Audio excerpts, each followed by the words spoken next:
Siempre escuché que los viajes de aventura sacan lo mejor de uno, te obligan a enfrentar tus miedos, a descubrir tu verdadera fortaleza. Yo nunca quise descubrir esa parte de mí. Prefería mi vida rutinaria en la ciudad, cómoda y predecible. Pero después de lo que pasó, no puedo volver a esa vida. Soy un sobreviviente y ahora sé lo que realmente significa sobrevivir. Todo comenzó cuando mis amigos y yo decidimos emprender una caminata de 7 días por las montañas. Fuimos 5, yo, Jorge, el alma del grupo, Carla, su novia, siempre la más sensata, Lucas, el más atlético y competitivo, y Sofía, mi mejor amiga desde la infancia. Yo estaba allí solo porque Sofía me convenció. Le temía a lo desconocido, a estar tan lejos de la civilización, pero ella insistió en que sería una experiencia inolvidable. No sabía cuán en lo cierto estaba. La primera señal de que las cosas no iban a salir bien apareció en el segundo día. Nos adentramos en un bosque denso y espeso, más profundo de lo que habíamos planeado. Jorge, quien lideraba el grupo, se desvió ligeramente del sendero marcado. El aire aquí era más pesado, y aunque el sol estaba en lo alto, la oscuridad entre los árboles creaba un ambiente inquietante. Este lugar no me gusta, dije, tratando de no sonar demasiado nervioso.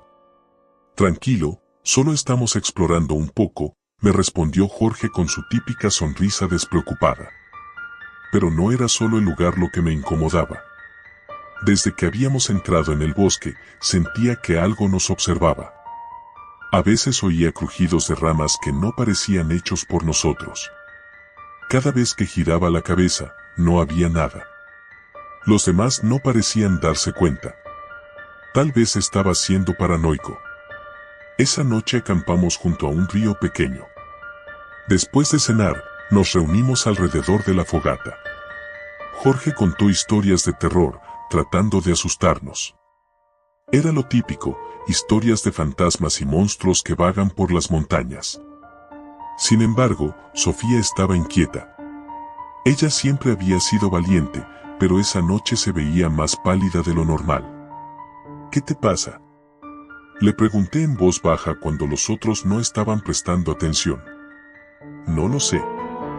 Este lugar, algo no está bien. No puedo explicarlo. Su preocupación me puso aún más nervioso.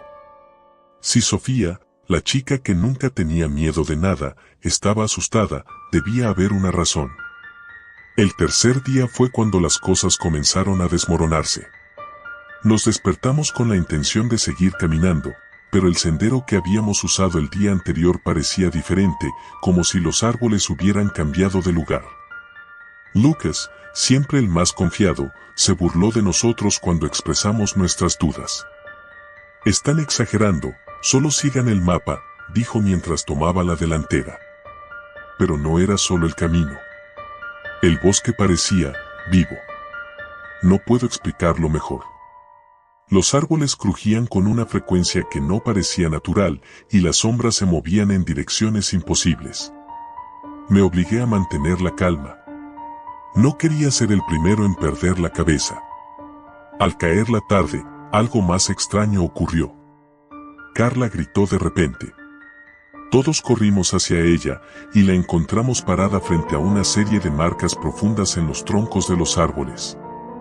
Eran largas, como garras, y recientes. Esto no es normal, dijo Carla, su voz temblando. Jorge intentó calmarla, diciendo que probablemente era un animal, pero todos sabíamos que algo no cuadraba. El ambiente se había vuelto aún más pesado, como si el bosque estuviera cerrándose a nuestro alrededor. Sofía sugirió que volviéramos por donde habíamos venido, pero Jorge insistió en seguir adelante.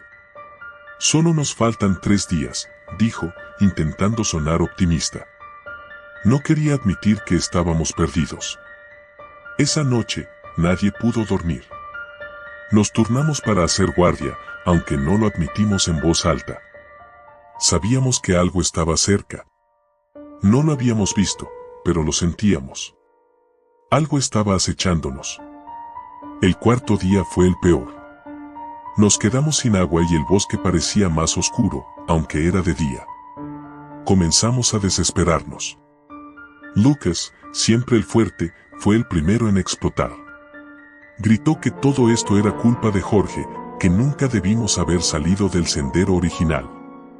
La discusión se volvió intensa, y por un momento pensé que se iban a golpear. Mientras discutían, Sofía y yo fuimos a buscar agua. Caminamos río abajo durante horas, pero el agua no era potable. Estaba estancada y olía a podredumbre. Fue entonces cuando Sofía lo dijo. Escuché algo anoche, justo antes de que amaneciera, me confesó en voz baja. ¿Qué escuchaste? Pasos. No eran de animal. Eran pesados, como si algo grande estuviera moviéndose entre los árboles, pero cuando me levanté para ver, no había nada. Su confesión me heló la sangre. Quise decirle que estaba imaginando cosas, pero yo también había escuchado ruidos durante la noche. Esa tarde, Lucas desapareció. Se había alejado para buscar el camino de vuelta mientras nosotros descansábamos. Cuando nos dimos cuenta de que llevaba horas sin regresar, lo buscamos, pero no había rastro de él. Solo encontramos más marcas en los árboles. Esta vez, eran más grandes y profundas. El pánico nos golpeó con fuerza. Jorge trató de mantener la calma, pero su rostro traicionaba su miedo. Decidimos seguir avanzando, esperando que Lucas apareciera de alguna manera, pero algo nos decía que no lo volveríamos a ver. El quinto día, mientras caminábamos, escuchamos un grito. Fue Carla. Corrió hacia nosotros desde adelante, su rostro pálido y los ojos llenos de terror. Lo vi, algo enorme, tartamudeaba sin sentido. ¿Qué viste? Le pregunté, tratando de mantener la calma. No lo sé, era como una sombra, pero con ojos. Nos está siguiendo, no estamos solos. Jorge trató de calmarla, pero Carla no dejó de temblar. Lo peor fue que, en el fondo, todos sabíamos que ella tenía razón. Sentíamos la presencia, como si algo estuviera observándonos desde las sombras, moviéndose justo fuera de nuestra vista. Esa noche, nos quedamos juntos alrededor de la fogata, sin dormir, con el miedo invadiéndonos. No hablamos, pero nuestros oídos estaban atentos a cada sonido en el bosque. Los crujidos, los pasos, el susurro del viento, todo parecía parte de un juego macabro que nos iba consumiendo. Al amanecer del sexto día, Sofía me tomó del brazo. Debemos irnos ya, dijo, su voz era apenas un susurro. Jorge y Carla estaban agotados y comenzaban a mostrar signos de deshidratación. Nadie quería admitir que la situación era crítica, pero lo sabíamos. El problema no era solo el bosque ni la sed. Había algo allí, algo que nos acechaba, algo que esperaba el momento perfecto para atacar.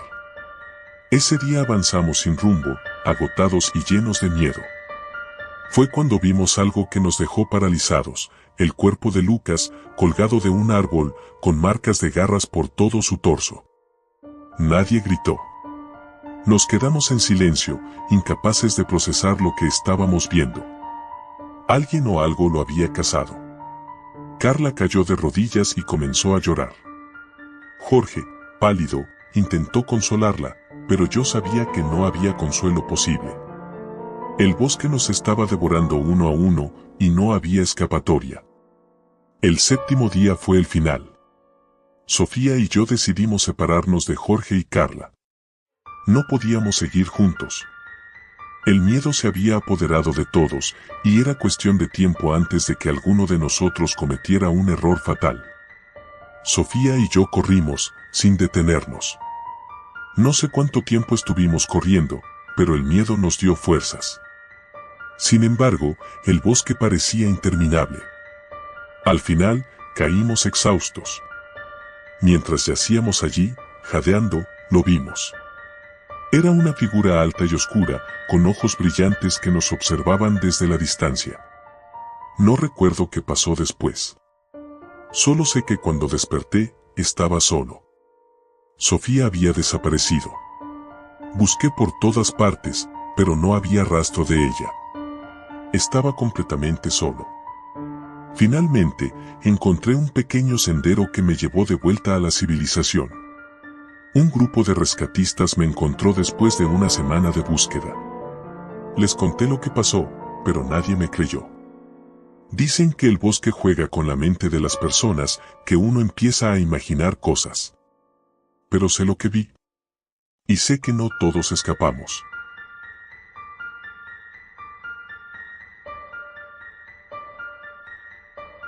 Nunca pensé que sobrevivir a una tragedia podía ser peor que perecer en ella.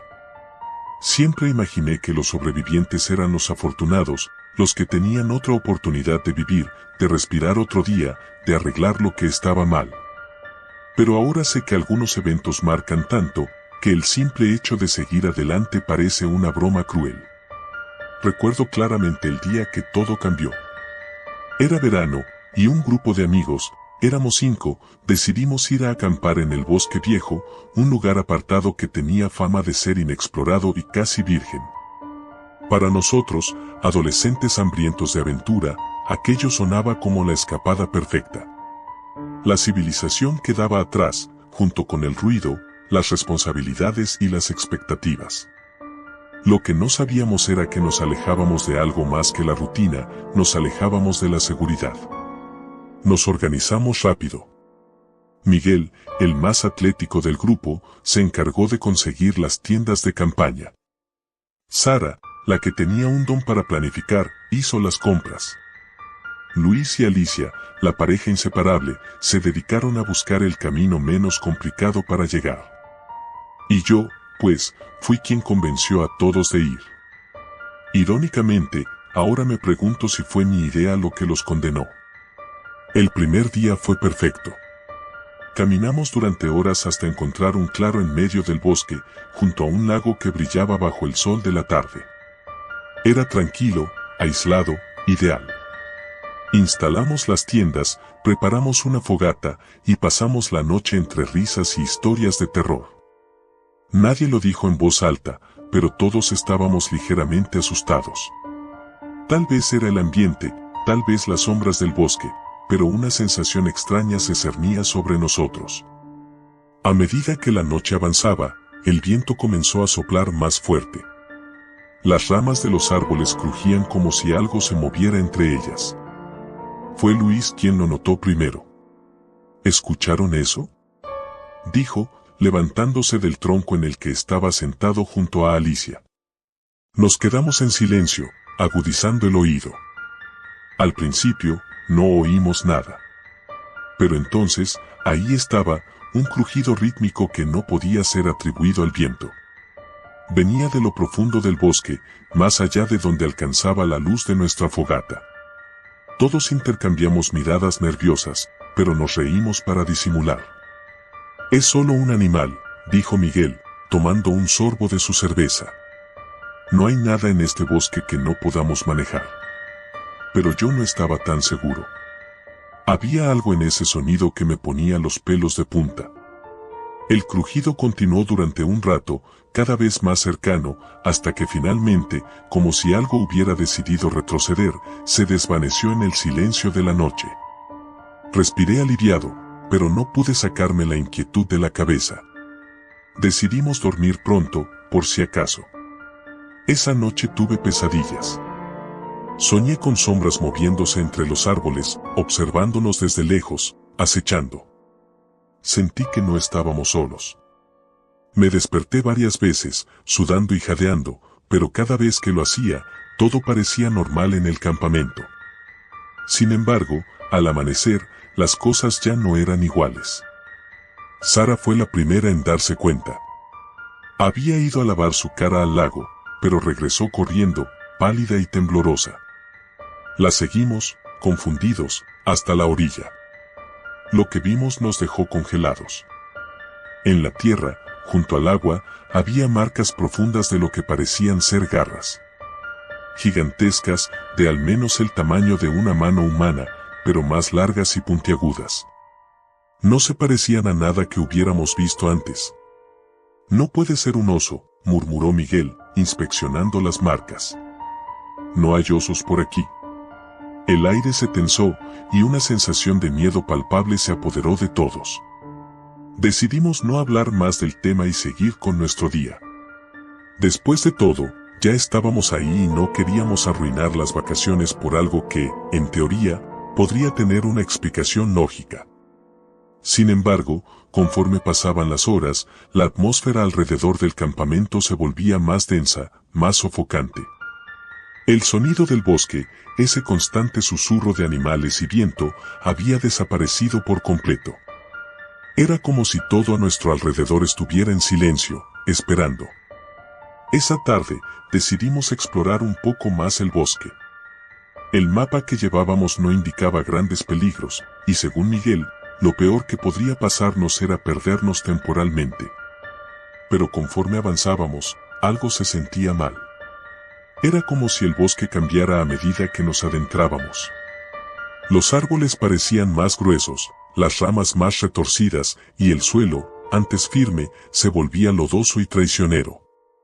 Luis y Alicia iban delante, tomados de la mano, cuando de repente ella gritó. Todos corrimos hacia ellos, y lo que encontramos nos dejó sin aliento. Una de las ramas del árbol bajo el que habían pasado estaba cubierta de una especie de musgo negro y viscoso que se aferraba al tronco como una costra. No era solo musgo. Estaba vivo, moviéndose lentamente, como si respirara. ¿Qué demonios es eso?, preguntó Sara, retrocediendo. Nadie respondió. Nadie podía. Decidimos regresar al campamento de inmediato, pero el camino de vuelta no era el mismo. Intentamos seguir nuestras huellas, pero el suelo parecía diferente, como si algo hubiera cambiado el paisaje a propósito. Caminamos durante horas, pero cada vez que creíamos estar cerca de la salida, volvíamos a ese mismo árbol con el musgo negro. El pánico comenzó a apoderarse de nosotros. Miguel intentó calmar la situación, diciendo que solo estábamos desorientados, que encontraríamos el camino de vuelta, pero en el fondo todos sabíamos que algo estaba mal.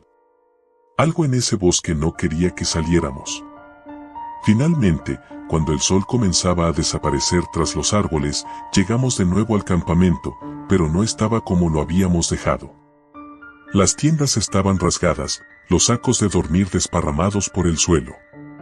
Y lo peor de todo, las marcas de garras que habíamos visto esa mañana estaban por todas partes, alrededor del campamento, en los árboles, incluso en el suelo, como si algo hubiera estado acechándonos toda la noche. No hubo tiempo para pensar. Esa noche, lo supimos. No estábamos solos. Alicia fue la primera en desaparecer. Ocurrió tan rápido que ninguno de nosotros pudo reaccionar. Estábamos sentados alrededor de la fogata, hablando en susurros sobre lo que debíamos hacer, cuando escuchamos un crujido. Giramos la cabeza, y ella ya no estaba. Solo quedaba su mochila tirada junto al fuego. Luis corrió hacia el bosque, llamándola, pero lo detuvimos. Sabíamos que si se iba tras ella, probablemente tampoco volvería. Esa noche no dormimos. Cada sonido, cada movimiento de las sombras nos mantenía en vilo. Nos quedamos juntos, esperando que Alicia regresara. Pero no lo hizo.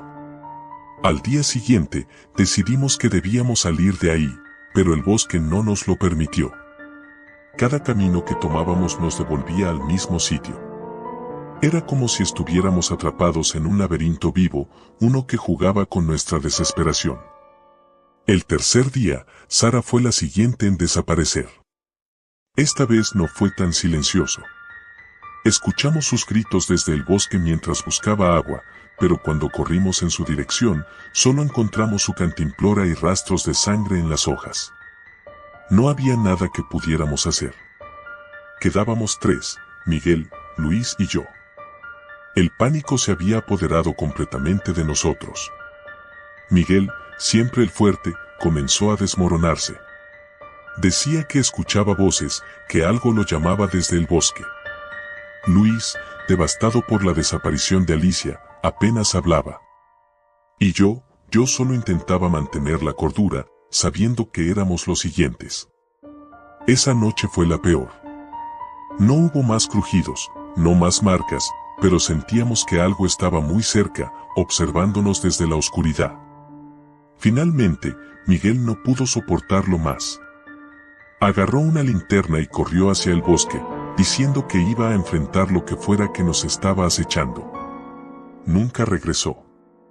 Luis y yo nos quedamos solos. La tensión entre nosotros era insoportable. Ambos sabíamos que lo que estaba en ese bosque no era humano, pero ninguno se atrevía a decirlo en voz alta. Pasamos el día siguiente caminando sin rumbo, esperando encontrar alguna salida. Pero solo encontramos más árboles, más silencio, más desesperación. La noche cayó de nuevo, y cuando el sol desapareció, Luis también lo hizo. Me quedé solo. No sé cuánto tiempo ha pasado desde entonces. He perdido la noción del tiempo. El bosque sigue jugando conmigo, manteniéndome aquí, haciéndome creer que tal vez podría escapar. Pero sé que es mentira. Sé que soy el siguiente. Y cuando llegue el momento, sé que no habrá nadie para escuchar mis gritos.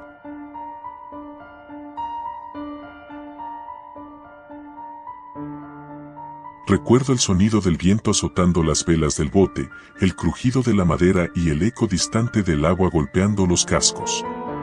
No éramos navegantes experimentados, solo un grupo de amigos que buscaba una escapatoria del estrés de la vida diaria. Habíamos decidido alquilar un pequeño velero para explorar la costa durante el fin de semana, imaginando que sería una aventura relajante y emocionante al mismo tiempo. ¡Qué ingenuos éramos!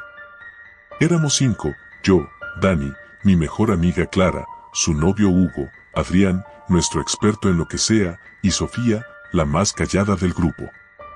Zarpamos temprano, con la brisa a nuestro favor y un horizonte claro.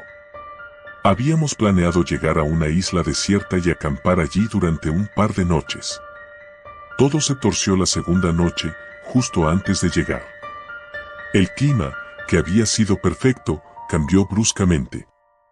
Un viento frío nos alcanzó, y las nubes empezaron a arremolinarse sobre nosotros como si estuvieran siendo guiadas por algo más allá de la naturaleza. Nos tomó por sorpresa, y para cuando nos dimos cuenta de que estábamos en problemas, ya era demasiado tarde. Las olas comenzaron a crecer, las ráfagas de viento arrancaban las velas, y el bote, que había sido nuestra segura embarcación, se convertía en un juguete bajo el capricho de la tormenta. Dani, agárrate, gritó Clara mientras luchábamos por no ser arrojados al mar. Sentí las manos de Sofía aferrarse a mí mientras una ola gigantesca golpeaba el barco, volcando todo. Caímos al agua, tragando bocanadas de sal mientras el cielo y el mar parecían fusionarse en un caos infernal. Cuando me desperté, el sol brillaba intensamente. Mis músculos dolían y sentía la piel pegajosa por la sal del agua. Tosí, escupiendo el líquido que aún sentía en los pulmones, y miré a mi alrededor. Estaba en una playa desconocida, con restos de lo que una vez fue nuestro bote esparcidos por la orilla. Sofía estaba a mi lado, pálida pero respirando. Clara y Hugo estaban más adelante, tratando de ponerse de pie. Adrián, sin embargo, no estaba a la vista. ¿Dónde está Adrián?, pregunté, mi voz rasposa y débil. Hugo señaló el agua, su rostro lleno de preocupación. No lo encontramos.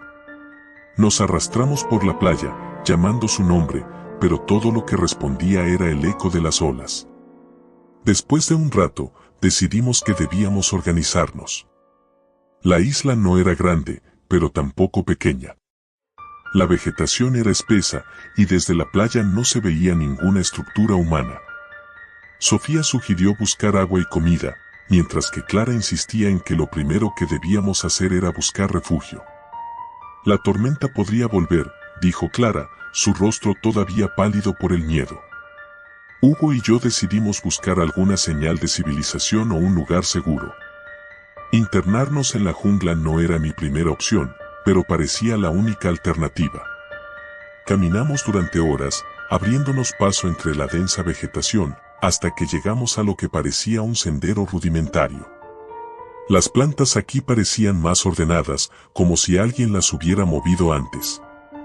«Alguien más ha estado aquí», murmuró Hugo, mirando con atención el suelo. Un escalofrío recorrió mi espalda, pero decidimos seguir el sendero. Eventualmente, nos llevó a una cabaña de madera en ruinas, cubierta de musgo y a medio derrumbarse. Parecía abandonada desde hacía años, pero al menos era un lugar donde podríamos pasar la noche. Al regresar a la playa para contarle a Clara y Sofía sobre el refugio, notamos algo más, una figura humana en la distancia, caminando hacia nosotros. «Adrián», grité, corriendo hacia él. Pero cuando nos acercamos, vi que algo no estaba bien. Su caminar era errático, como si estuviera mareado. Sus ropas estaban mojadas y tenía la piel pálida y arrugada por el agua, como si hubiera estado sumergido durante días. Cuando finalmente lo alcancé, noté que sus ojos estaban vacíos, sin expresión alguna. «Adrián, ¿estás bien?», preguntó Sofía, acercándose lentamente. Él no respondió. Simplemente se quedó allí, mirando al vacío, y luego se desplomó en la arena. No respiraba. Desesperados, intentamos reanimarlo, pero era inútil. Adrián estaba muerto, y lo más extraño de todo es que su cuerpo estaba frío, mucho más frío de lo que debería estar después de solo unas horas en el agua. Decidimos enterrarlo en la playa antes de que oscureciera, sin saber qué otra cosa hacer. La atmósfera cambió drásticamente después de eso. Habíamos pasado de ser amigos en una aventura a sobrevivientes atrapados en un lugar que no entendíamos, y algo no estaba bien. No podíamos dejar de mirar hacia el mar, como si algo allí nos estuviera observando. Esa noche, nos refugiamos en la cabaña que Hugo y yo habíamos encontrado.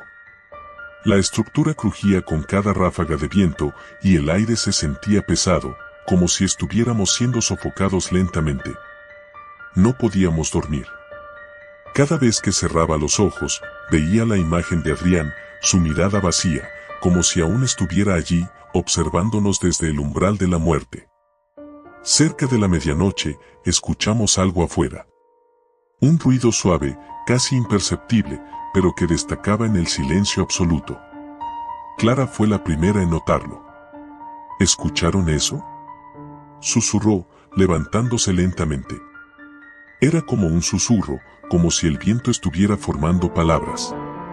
Salimos de la cabaña en silencio, caminando hacia la playa, donde creíamos que provenía el sonido.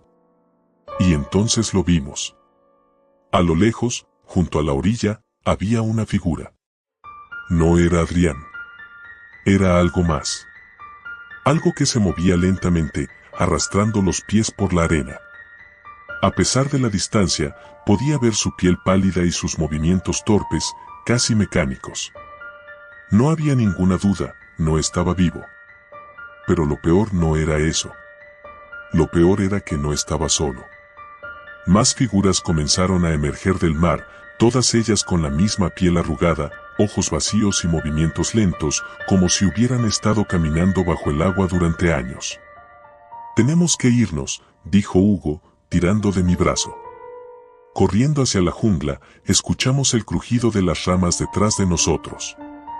Las figuras nos seguían, su avance implacable y silencioso. La isla, que antes parecía un paraíso remoto, ahora era una prisión. Un lugar donde los muertos no descansaban.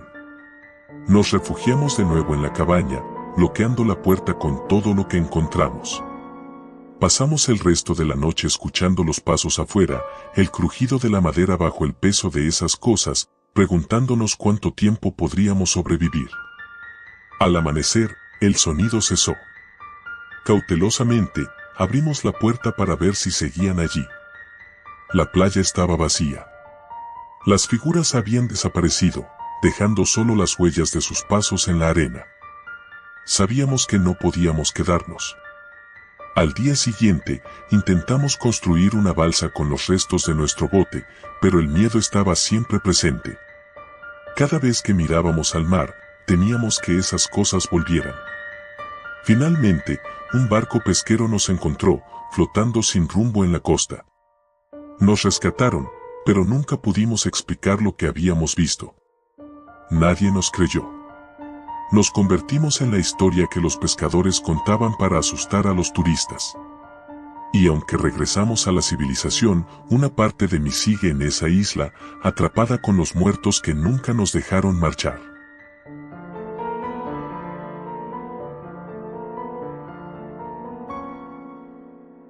Me llamo Diego y soy el único sobreviviente. Eso fue lo primero que le dije a la policía cuando llegaron. No es que me creyeran, claro. ¿Quién iba a creer que 5 chicos desaparecieran en cuestión de horas? Pero yo los vi, uno por uno, caer en la oscuridad. Y lo peor es que fue por mi culpa. Todo comenzó cuando Lucas, mi mejor amigo, tuvo la brillante idea de hacer una escapada de supervivencia.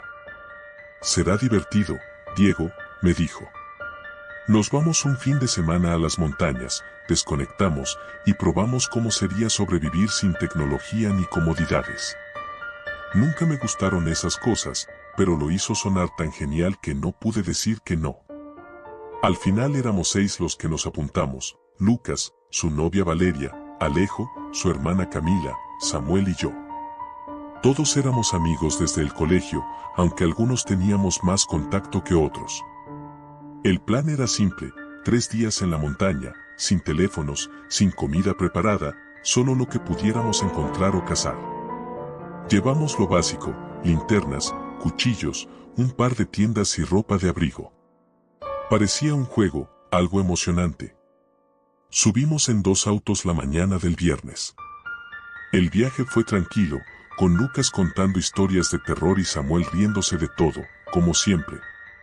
Valeria y Camila discutían sobre algo que sonaba demasiado complicado para que yo pudiera seguirles el ritmo, mientras Alejo me lanzaba miradas cómplices desde el asiento del copiloto.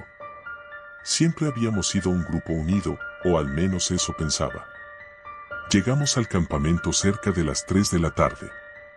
El lugar era impresionante, un claro en medio de la espesura, con una vista increíble de las montañas. Montamos las tiendas entre bromas y risas, y cuando el sol comenzó a caer, encendimos una fogata. Todo iba bien, demasiado bien. La primera noche fue cuando comenzaron los problemas. Estábamos sentados alrededor del fuego, compartiendo historias de miedo, cuando escuchamos un sonido extraño. Un crujido seco, como ramas rompiéndose. Al principio lo ignoramos, pensando que eran animales, pero entonces se escuchó de nuevo, más cerca. Un ruido constante, como si algo, o alguien, estuviera merodeando. Probablemente sea un oso o algo así, dijo Lucas, tratando de sonar tranquilo, pero todos estábamos tensos. Samuel se levantó, linterna en mano. Voy a revisar, dijo con una sonrisa arrogante. Seguramente son mapaches buscando comida. Le dije que no fuera, que era mejor quedarse juntos, pero él se rió y desapareció en la oscuridad antes de que alguien pudiera detenerlo. Vimos la luz de su linterna parpadear entre los árboles mientras gritaba chistes para asustarnos. Pero, de repente, la linterna se apagó y todo quedó en silencio. Llamamos su nombre, pero no respondió. Lucas tomó una linterna y fue tras él, seguido por Alejo. Los demás nos quedamos junto al fuego, esperando. La noche era fría, y la oscuridad parecía más pesada de lo normal. Algo no estaba bien, lo sentía en el aire. Valeria y Camila también estaban nerviosas, lo noté en sus miradas. No era solo el silencio de los chicos, era algo más. Pasaron 15 minutos antes de que escucháramos a Lucas gritar. Fue un grito breve, ahogado, seguido por el sonido de ramas rompiéndose. Me levanté de un salto, y Valeria se cubrió la boca, asustada. Miré a Camila, que me devolvió una mirada aterrada. Voy a buscarlos, dije, aunque en realidad no quería ir. Algo en mí gritaba que corriera en la dirección opuesta, pero no podía dejarlos ahí. Tomé mi linterna y avancé hacia el bosque. El fuego de la fogata quedó detrás, y la oscuridad me envolvió como una manta fría. A medida que me adentraba en el bosque, el miedo crecía en mi pecho. Escuchaba mis pasos sobre las hojas secas, pero no había ningún otro sonido. Ni una rama, ni un animal, nada. Caminé durante lo que parecieron horas, llamando a mis amigos, hasta que encontré algo en el suelo. Era la linterna de Samuel. Estaba rota, como si alguien la hubiera pisado. Miré a mi alrededor, pero no había señales de ellos. Ni de Lucas, ni de Alejo. Solo oscuridad. Tragué saliva y di un paso atrás, sintiendo el terror apoderarse de mí. Fue entonces cuando lo vi. Al principio pensé que era un animal, pero no se movía como uno. Era una figura alta, oscura, con ojos brillantes que me miraban desde la distancia. No hacía ruido, solo estaba ahí, observando. Me quedé paralizado, incapaz de moverme. Sentía su mirada perforándome, llenando el aire de una pesadez insoportable. Y luego desapareció. Corrí. No sé cómo llegué de vuelta al campamento, pero cuando lo hice, Valeria y Camila ya no estaban. La fogata seguía encendida, pero el silencio era ensordecedor. Grité sus nombres, pero no hubo respuesta. Todo lo que quedaba eran nuestras mochilas tiradas y las tiendas vacías. Me quedé solo. La desesperación comenzó a apoderarse de mí. Pensé en correr hacia el auto y largarme de ahí, pero entonces recordé que las llaves las tenía Lucas. Estaba atrapado en ese lugar, con algo o alguien que nos acechaba. Intenté mantener la calma, recordar lo que Lucas había dicho sobre supervivencia, pero todo parecía inútil. El segundo día fue peor. Me quedé junto al campamento, esperando a que amaneciera, pero cuando la luz del sol comenzó a asomarse entre los árboles, algo dentro de mí se rompió. Sabía que no volverían. Sabía que los había perdido. Intenté buscar ayuda, pero no tenía señal en el teléfono. Caminé durante horas por el bosque, buscando el camino de vuelta, pero todo era confuso, como si los árboles se cerraran a mi alrededor, guiándome en círculos. Al final del día, ya no sabía dónde estaba. Y entonces, justo cuando pensé que todo había acabado, escuché una risa. Era la risa de Lucas. Corrí hacia el sonido, tropezando con raíces y ramas, hasta que lo vi. Estaba ahí, de pie, mirándome con una sonrisa torcida. Pero algo estaba mal. Sus ojos, esos ojos que habían sido siempre cálidos y vivos, ahora eran fríos, vacíos. Y detrás de él, lo vi. Esa figura alta, oscura, observando desde la sombra. No deberías haber venido, Diego, dijo Lucas, aunque su voz sonaba extraña, distante. Intenté retroceder, pero mis pies estaban pegados al suelo. Y entonces, lo entendí. No había escapatoria. No había supervivencia. Ese lugar, ese bosque, nos había atrapado desde el principio. Y uno por uno, nos había tomado. No recuerdo mucho después de eso. Solo fragmentos. Lucas desapareciendo entre los árboles, esa cosa acechando cada vez más cerca, y yo, corriendo sin rumbo, tratando de escapar.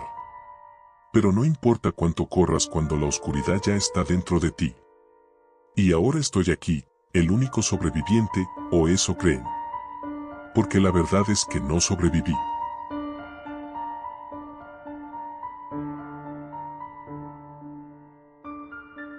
No puedo quitarme el olor a humo de la ropa. Llevo días intentando sacarlo, pero parece que se ha impregnado en mí, como si estuviera tatuado en mi piel. Cada vez que cierro los ojos, revivo el incendio, el caos, los gritos de mis compañeros. Siento que estoy atrapado, no solo en esta habitación, sino en ese preciso momento en el que todo se desmoronó. Debería comenzar desde el principio. Quizás al escribirlo todo tenga sentido. O al menos, al releerlo, pueda convencerme de que sobreviví, aunque ahora me pregunto si en verdad lo hice.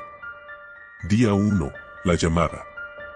Fue hace unas semanas, cuando mi grupo de amigos y yo recibimos la noticia de la universidad.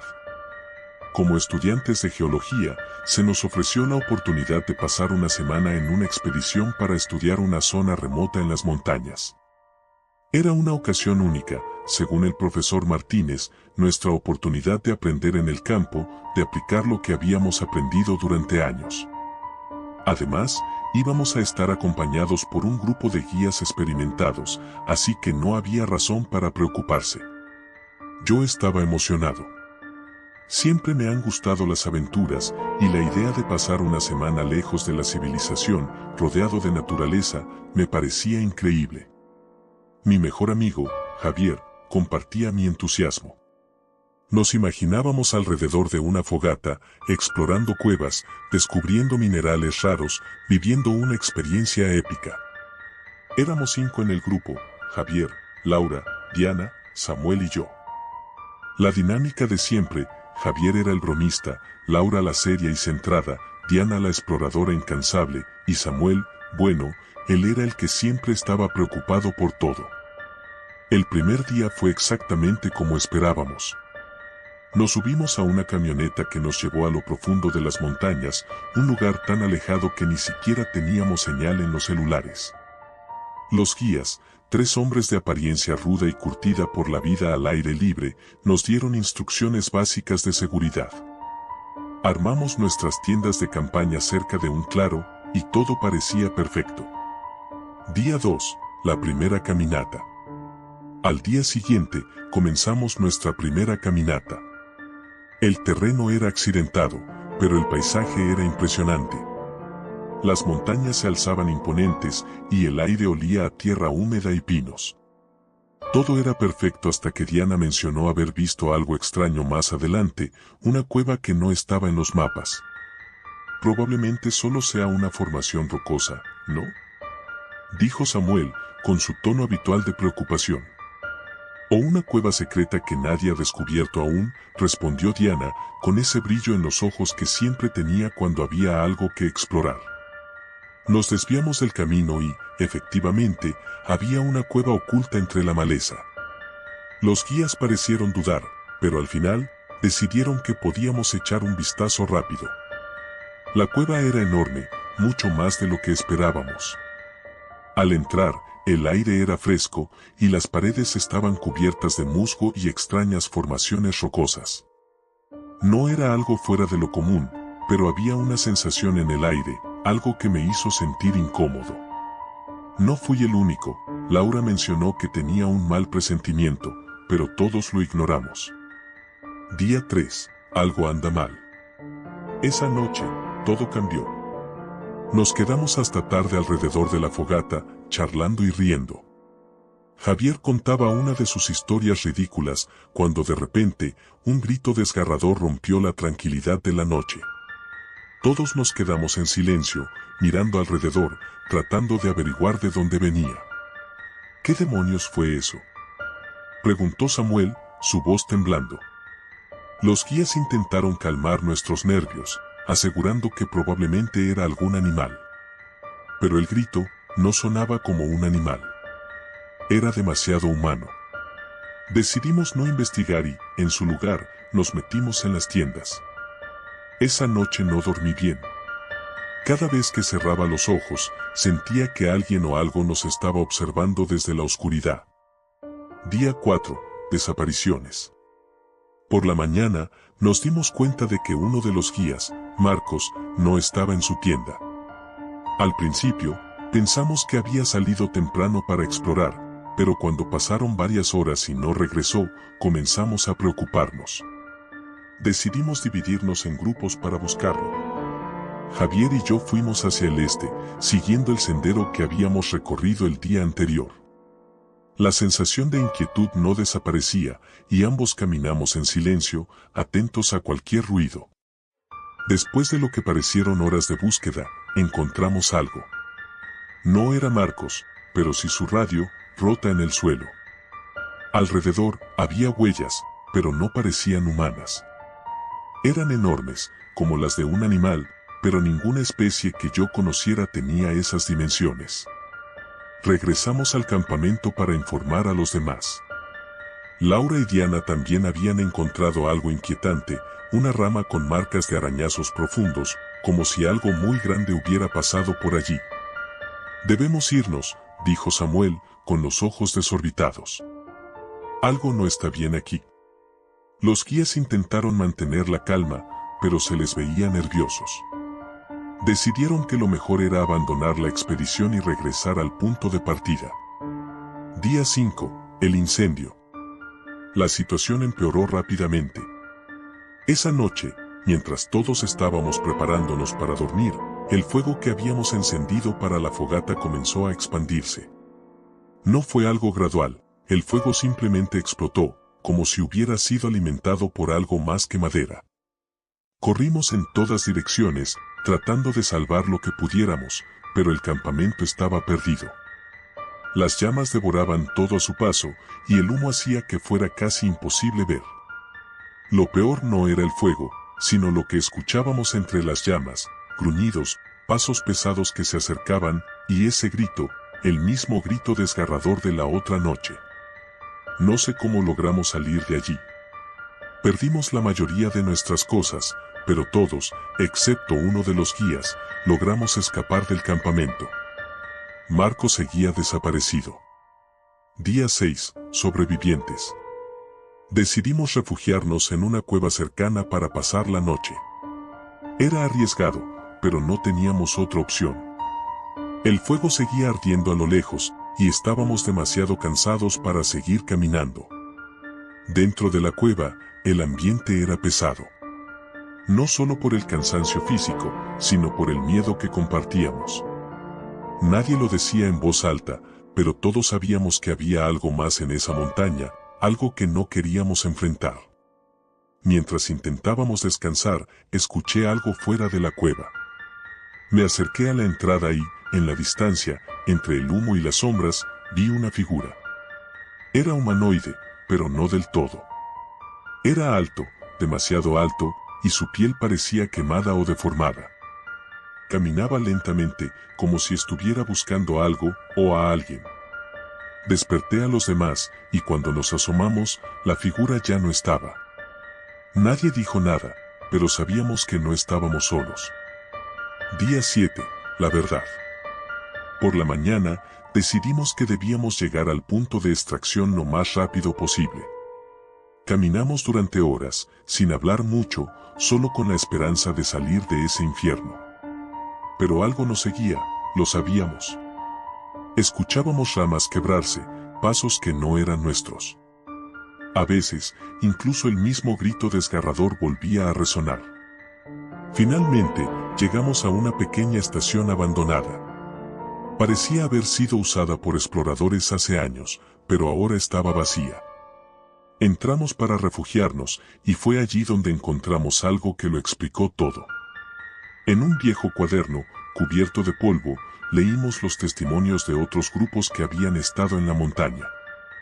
Desapariciones, avistamientos de criaturas extrañas, incendios inexplicables. Todos los relatos tenían algo en común, nadie había sobrevivido para contar la historia, hasta ahora. Nos quedamos en silencio.